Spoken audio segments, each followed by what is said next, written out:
What to measure to make something without a pattern. Hey y'all, hey, I'm Leslie of LesAnn Creations coming to you from my workroom. Right now, it's a hot mess. But we're not talking about my hot mess of a room, but we're going to talk about the measurements you need to be able to make a few different items that I will be posting right here on YouTube for you to be able to create. If you have these measurements, you will be able to do a lot of different things without a pattern. I know you're saying there is no way I can make something without a pattern. Yes, you can. You will be able to draft it from your actual measurements. The things that I teach is, I say they're easy to do. Just as long as you know how to use a machine, whether it's a serger or a regular straight stitch sewing machine. I am not talking about a fancy one that's got all the embroidery on it, because you don't necessarily need that to be able to create clothes for yourself. If you didn't already know, let me drop this right here.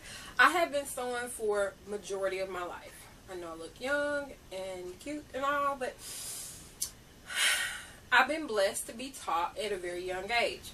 So I started doing hand sewing, doing the baby doll clothes. My daughter-in-law always talks about me when I use baby doll, but that's just how I say it. But I've made clothes from there. I am a fabric addict. I love to work with fabric, so I always have something on hand, always.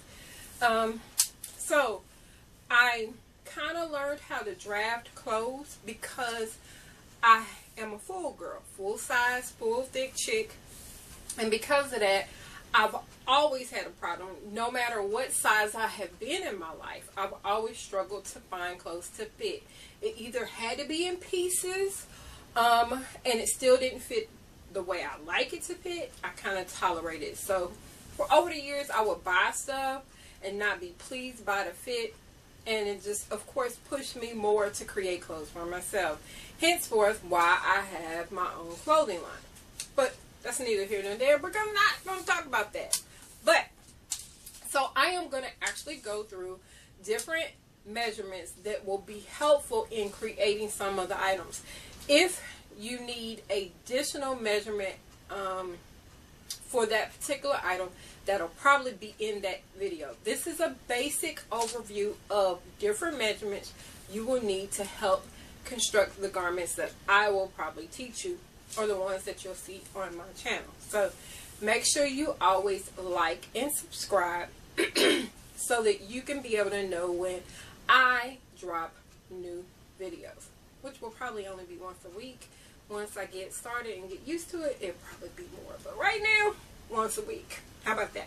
So, here we go. After all this talking, let me get to what I'm supposed to do. Alright, the things that will be very helpful to do the basic tops that I will teach you is this. You need a bust measurement, and it's the full part of your bust. That means you need to have a bra on. It will be helpful because it will be messed up to make this and be too small. So if you have a bra on, you do your full bust measurement. Not a sports bra, a real bra. Okay. Chest for guys, this will be their chest measurement. For women, this is just their bust measurement. You will also need your high bust measurement, which you take the tape measure and go all the way around, and you move it above your breast. Okay. You will need this upper bust. Then you need your lower bust. So for those umpire waist, different tops and dresses and stuff, this measurement is necessary. You would do this measurement going all the way around. Okay. Then we're down to our waistline. So make sure you have it snug and fit. I don't want a whole lot of space in it. Now, you may want a little space in it, but you can always add this space in when it comes to actually doing your drafting part. Have the real measurements for your real numbers, and make sure you write all this down, because after a while, you'll be like, what's this number for? So, your waist measurement. Then you need to do the fullest part of your hip. When you do the fullest part of your hip, you need to know something. Okay, you'll do this measurement. all the way around. Make sure I said the fullest part. So this may be, some people are fuller at the full hip, which is, mine is kind of funny. It's sort of here. It's a little bit down further.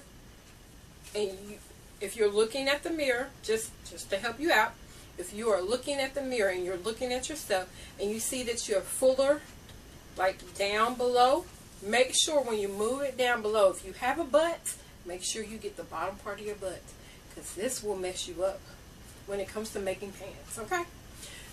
The fuller part of your hips, before you move that tape measure, make sure you put your finger like about here, and then you're going to measure the difference between where your finger was at the fullest part to your hip. You need this measurement to your side. The reason why is because everybody's not full at the same point. So when you have and we draft a skirt, you want to make sure that you start to gradiate out far enough to accommodate your fuller part of the hip. If you don't, you may find that certain pair of pants or certain skirts at certain points, they fit a little tighter or something. It's because you didn't know the distance between your waistline and the fullest part of your hip, which you need to make that adjustment at that point. Now, some people, maybe it's about 4 inches down. Some people maybe 7. Some people maybe 9. That makes a difference as to how your clothes fit. So make sure you know that. Excuse me. Then, hip, waist. Then, okay, so for your shirts and your dresses, you need to know this measurement. Measure straight down to the length that you maybe like your shirts. You know, your regular shirts may be about here, which is just below my belly button. Then some people like them more longer, which is usually at the fullest part of your hip. So it will be this measurement. For your dresses, some people like their dresses to their knees. Some people like their dresses to their below their knees. So you need to make sure you have this measurement. A good way to make sure you're getting the right measurement so you're not bending down and looking, this is what I do. I stand in front of a mirror and I turn the tape measure upside down. And I'm looking in the mirror. You may not see me, but I'm looking in the mirror and I move the tape measure down to where I want it. I will have my number at the top, which is up here. Okay? The other measurement you will need when you're doing this is also you need the measurement for how low, how much cleavage you want. I say cleavage depth.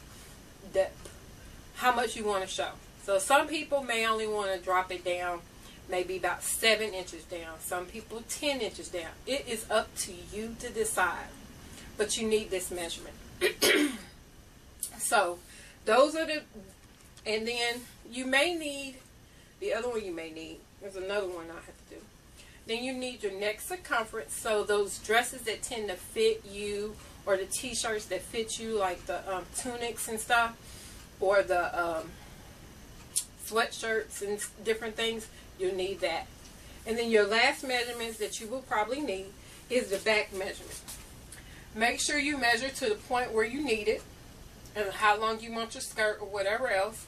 And then also too, you need to know how far down you would mind it, how much of your back to show. So this to make sure the coverage is there for your bra. So make sure you get that measurement.